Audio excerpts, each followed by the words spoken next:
Olá, tudo bem? Hoje nós vamos ver o 8º capítulo do livro Libertação, de André Luiz. Esse capítulo tem como título Inesperada Intercessão.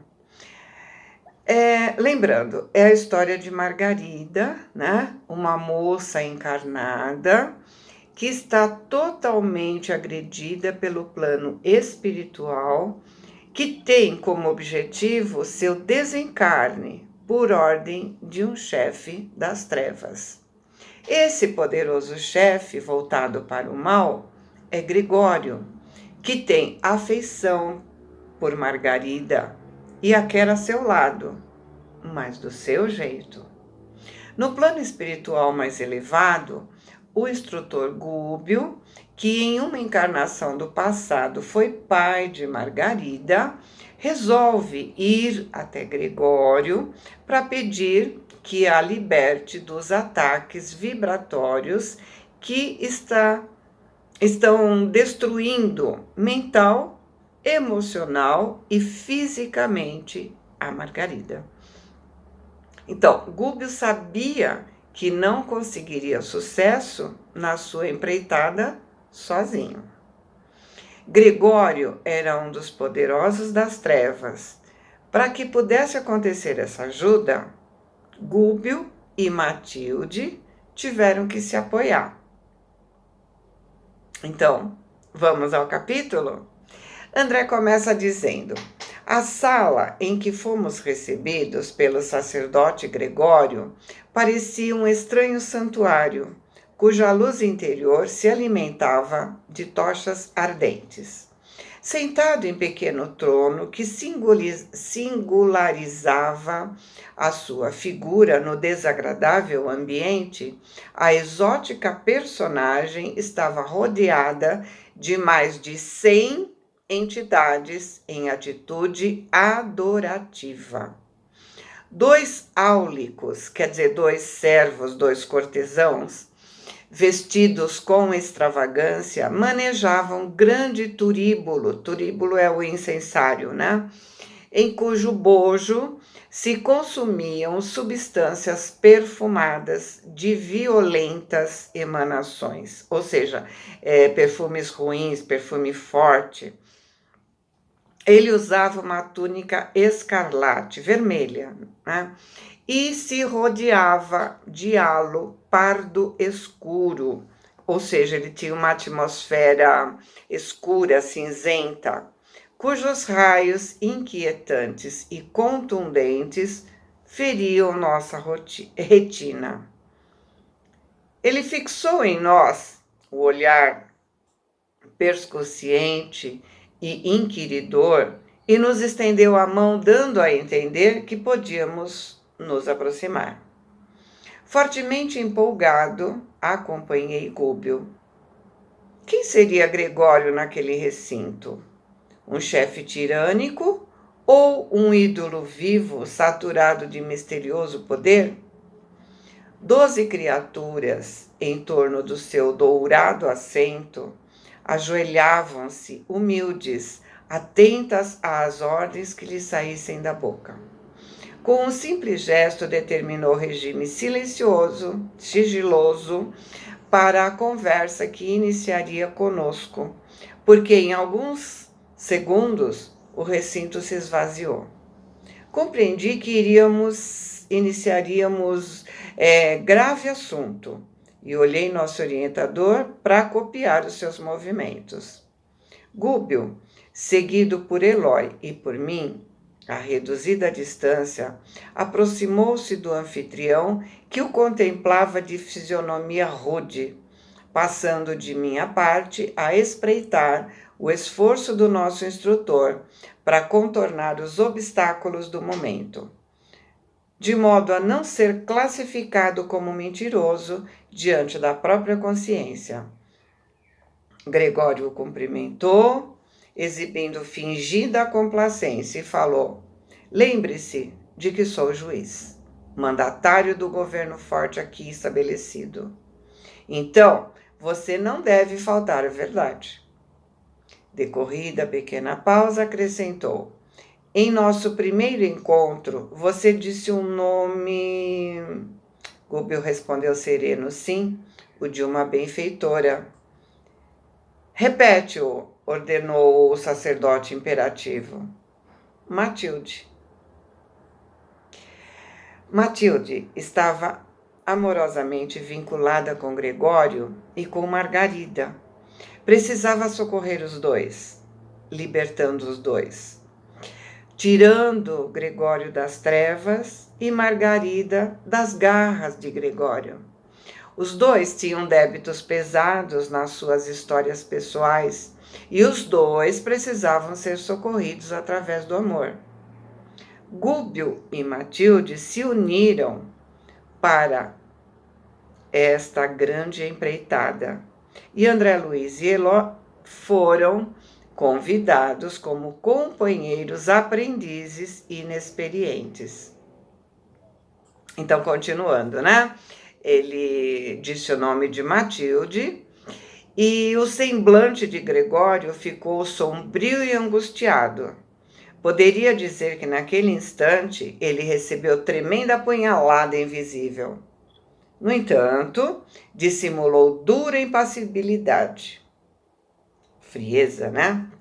E com a firmeza de um administrador orgulhoso e torturado, perguntou: o que semelhante criatura tem de comum comigo? Nosso orientador respondeu sem afetação. Ela afirmou o querer com desvelado amor materno. E Gregório disse feroz: evidente engano. Minha mãe se separou de mim há muitos séculos. Além disso, ainda que me interessasse tal reencontro, estamos fundamentalmente divorciados um do outro. Ela serve ao cordeiro e eu sirvo aos dragões. Aquela particularidade da conversa bastava para que minha curiosidade explodisse indômita. Quem seriam os dragões? Aqui se reportava.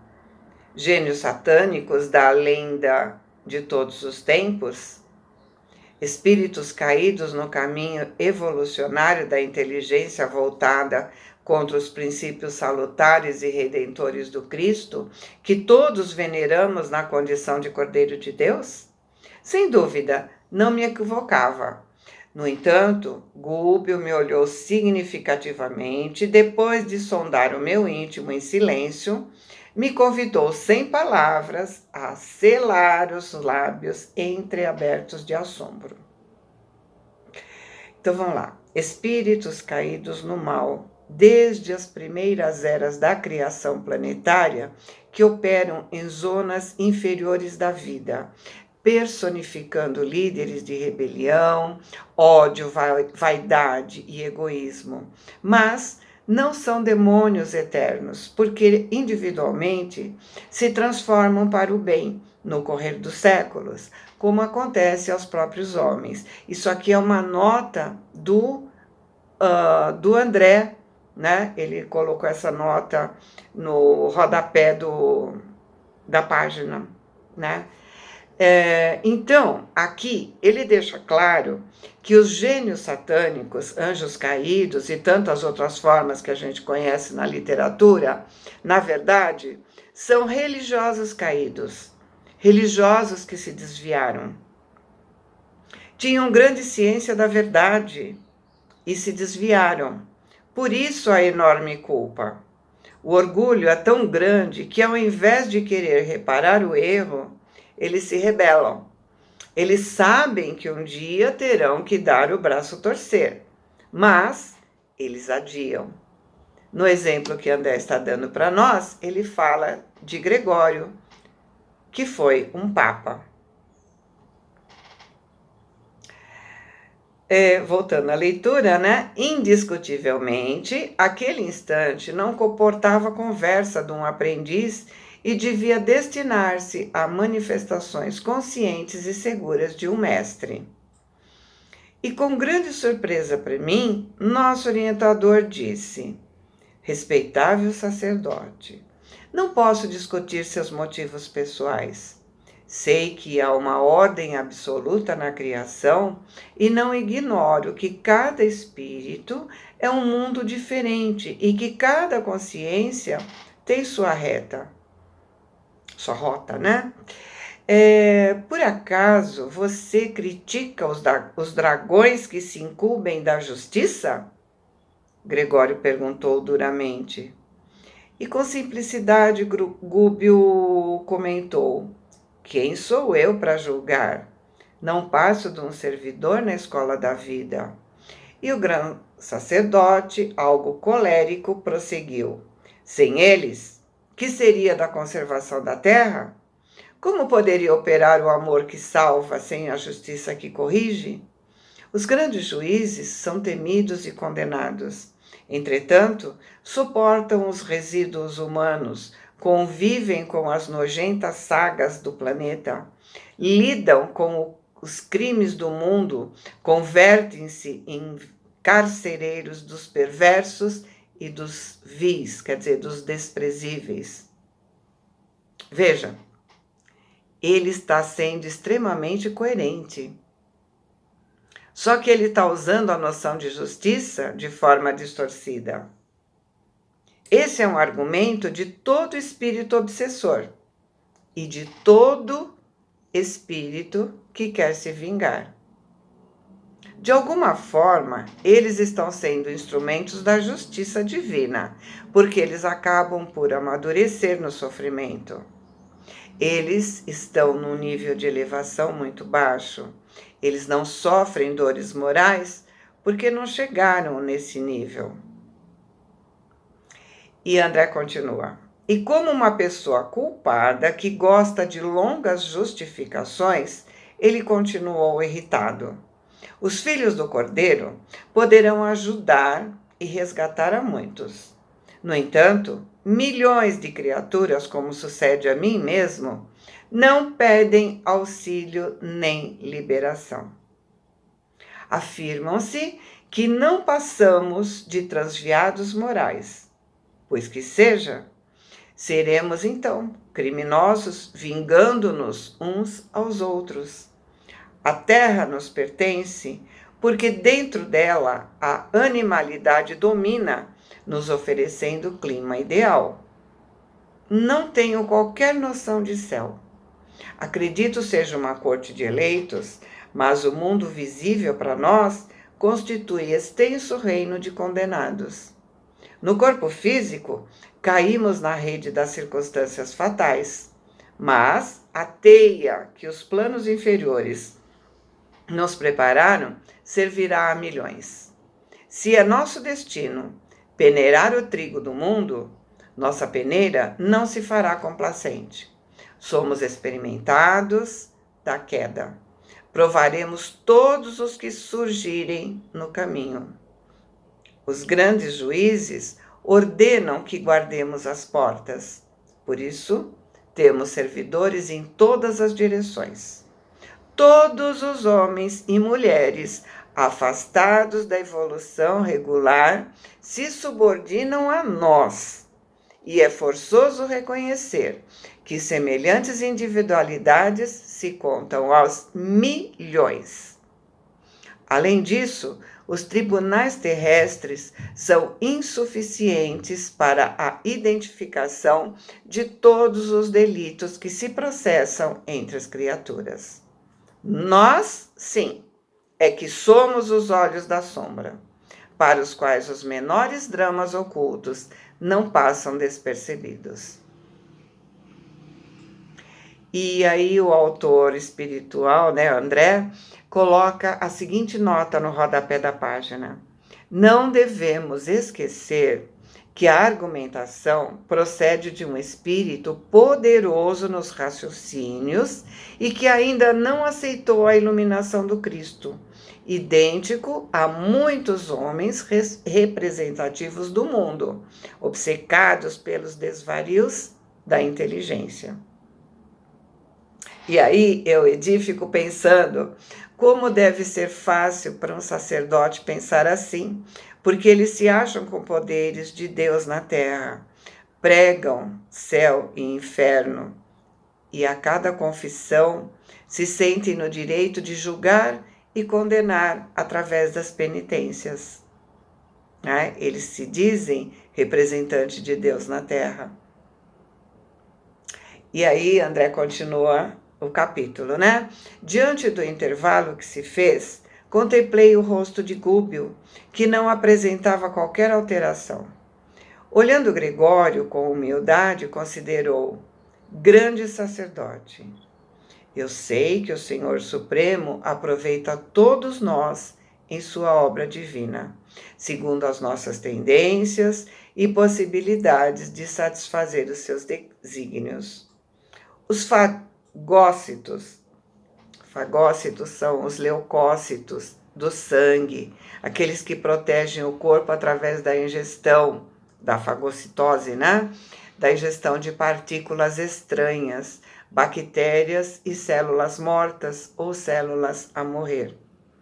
Então ele diz, né? Os fagócitos no corpo humano são utilizados na eliminação da impureza, do mesmo modo que a faísca elétrica irrompe irredutível, a fim de sanar os desequilíbrios atmosféricos.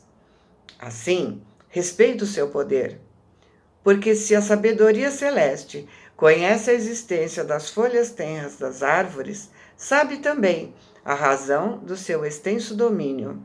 Entretanto, você não concorda em que a nossa interferência prevalece sobre a fatalidade, que é um círculo fechado de circunstâncias que nós mesmos criamos? Não estou habilitado a apreciar o trabalho dos juízes que administram esses pousos de sofrimento reparador, mas conheço os quadros pavorosos que se desdobram ao seu olhar. Observo de perto os criminosos que se imantam, quer dizer, que se ligam uns aos outros.